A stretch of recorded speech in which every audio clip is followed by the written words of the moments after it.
Salam, hər vaxtınız xeyir olsun, dəyərli sertifikasiyaya hazırlaşan müəllimlərimiz. Bugün sizlər üçün bir neçə sertifikasiya tipli sual izahı təqdim edəcəm. Dəyərli izləyicilər, bilirsiniz ki, sertifikasiya imtahanında mütləq düşən bəzi mövzular var ki, onlardan biri də qiymətləndirmə mövzusudur. İlk olaraq elə qiymətləndirmə ilə bağlı bir cədvəl sualının izahına gəlin sizinlə baxaq.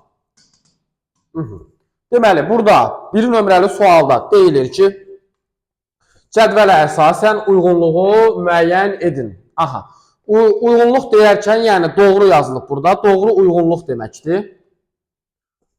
Doğruları müəyyənləşdirin deyərkən, yəni doğrunun altından, doğru yanlışın altından yanlış seçirik yenə də. İmtahanda bu sizi çaşdırmasın. Əgər uyğunluq sözünün yerində doğru yazılıbsa, yenə də cədvələ əsasən sözü varsa, cədvəlin qaydasına görə biz testlərimizi seçirik. Bir nömrəli suala gəlin baxaq. Deyir, diaqnostik qiymətləndirmə tədrisin diferensiallaşmasına təsir edir. Baxın, tədrisin diferensiallaşması. Yəni biz diaqnostik qiymətləndirmə keçiririksə, şagirdlərin ilkin bilik və bacarıqlarını müəyyənləşdiririk və bunun da nəticəsində biz artıq şagirdlərə diferensial, yəni fərdi şəkildə yanaşmağı bacarırıq. Deməli, bir doğrudur. Əgər bir doğrudursa, bizim cavablarımızdan biri elə bir olacaq. 2 nömrəli sualımıza baxaq. Formativ qiymətləndirmə müəllim üçün şagirdin summativ qiymətləndirməyə, hazırlıq səviyyəsini dəyərləndirməyə kömək edir. Düzdürmü müəllimlər? Biz dəyərləndirə bilərikmi formativdə summativin nəticəsini? Bəli, ən azından şagird gündəlik olaraq fəaliyyətində yaxşı şəkildə istiqamətlənibsə, iş görürsə, deməli summativdə də nəticəsinin yaxşı ola biləcəyini düşünə bilərik. Bu halda formativ bizə summativin nəticəsinin necə olacağı ilə bağlı təsəvvür yarada bilər. Baxın, demirik ki, summativin nəticəsinə təsir göstərəcək. Xeyr, sadəcə bir təsəvvür yaradır ki, düşünürük ki, bu uşaq belə oxuyursa, deməli bunun nəticəsi də bu şəkildə ola bilər. Bu halda artıq bizim cavabımızın biri də 2-dir. Yəni, doğrunun altdakı doğruların ikisi də doğru olduğuna görə avtomatik cavabımız 1 və 2 olacaq. 3 ilə 4-ə gəlin baxaq. Görək, onlar da həqiqətən doğrudurmu?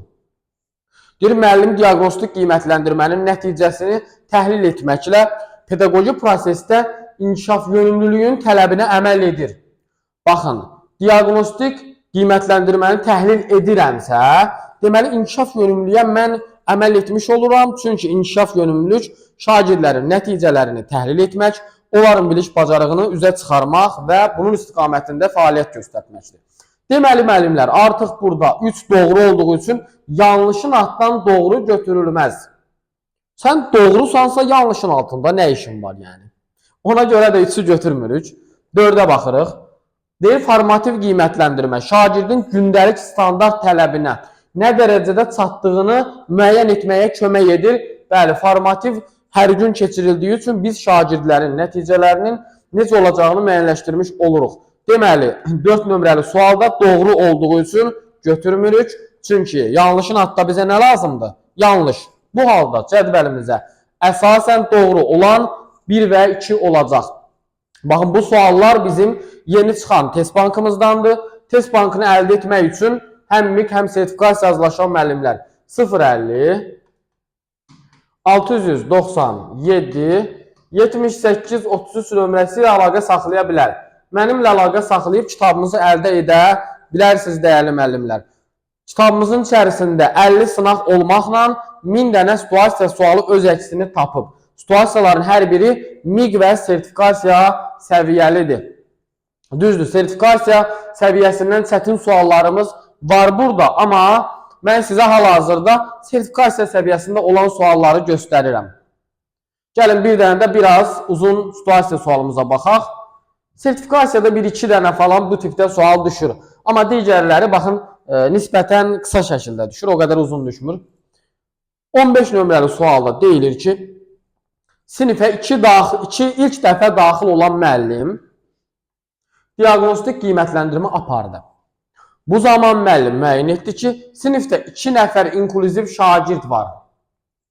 Bunu nəzərə alan müəllim hər dəfə, baxın, hər dəfə dərs zamanı bu şagirdlərə xüsusi qayğı göstərir.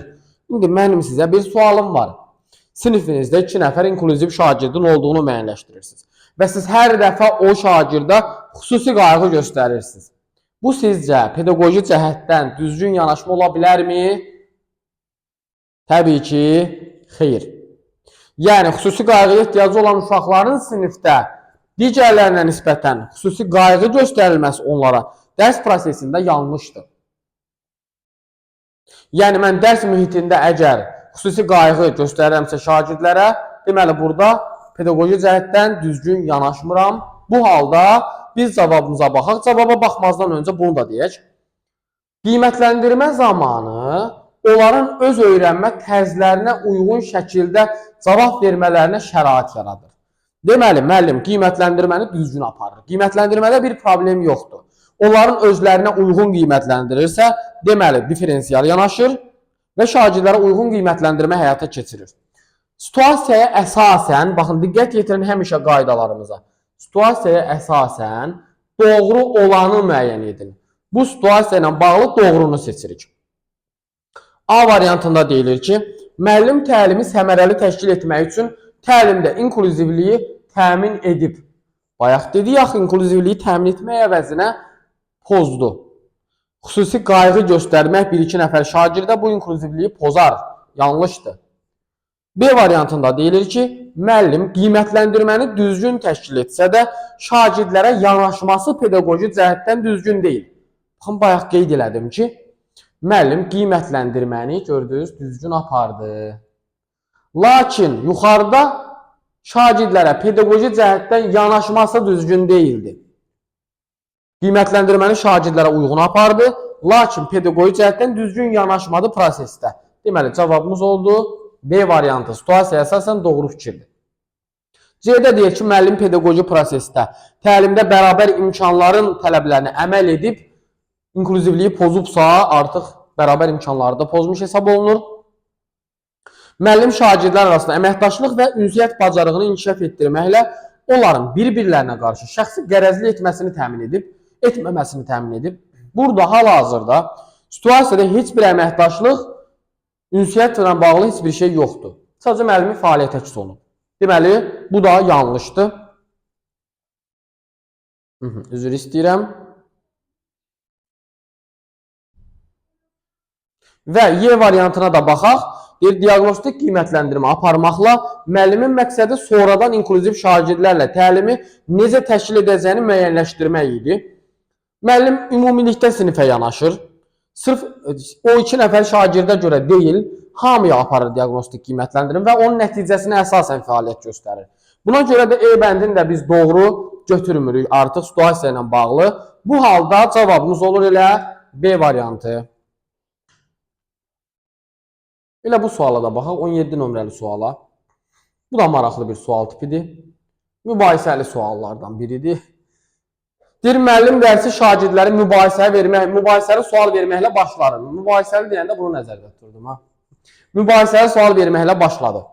Daha sonra mövzunu şagirdlərə təqdim edib dərsə başladı. Aha, baxın, müəllim dərsə başlayanda birinci nə etməlidir? Dərsə cəlb olunmanı təmin etməlidir, yəni motivasiya yaratmalıdır. Motivasiya yaradanda müəllim mübahisəli sual verdi. Daha sonra mövzunu elan etdi şagirdlərə. Düşünün ki, dərsə başlayan kimi sizə bir dənə mübahisəli sual verirəm. Misal üçün, sertifikasiya ilə bağlı mübahisə doğuracaq bir sual verirəm. Sualı verirəm, siz başlayırsınız düşünməyə. Mən də anındaca deyirəm ki, müəllimlər filan mövzunu keçəcəyik, bugün başlayıram mövzunu tədris eləməyə. Sizin də fikriniz qalır harda? Həmin sualda, mübahisəli sualda. Onun cavabını axtarırsınız təbii ki. Normal olaraq. Düzdür? O halda artıq deməli, bizim burada problemimiz nədir? Müəllimin motivasiyanı düzgün qurmaması. Cəlb olunma mərhələsində etdiyi yanlışlıq. Cavabımız situasiya deyir ki, situasiyaya əsasən doğru fikri müəyyən edin. Situasiyada doğru fikir nədir? D variantı. Müəllim dərsin motivasiya mərhələsini düzgün təşkil etməyib.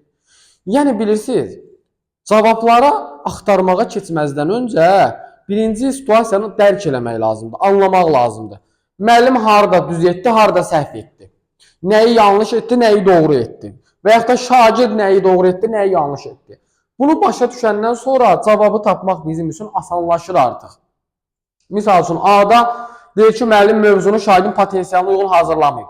Buna görəmi problem yaranıb? Yox. Uşaqların fikri qalıb mübahisəli sualda. Cəlb olunma mərhələsi düzgün qurulmuyor. Deməli, hazırlanan tapşırıqla bağlı heç nə yoxdur. Təlim nəticəsi ilə tanış etməyib deyir B-də.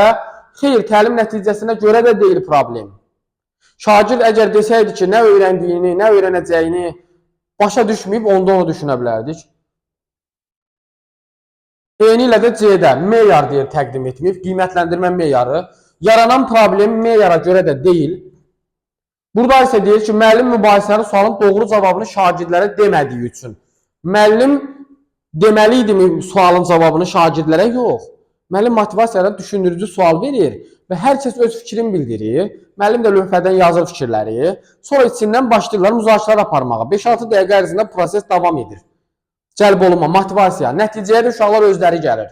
Müəllimin özünün sualın doğru cavabını verməsi sual-cavab həyata keçirmir ki, müəllim burada. Cəlb olunma, motivasiya qurur.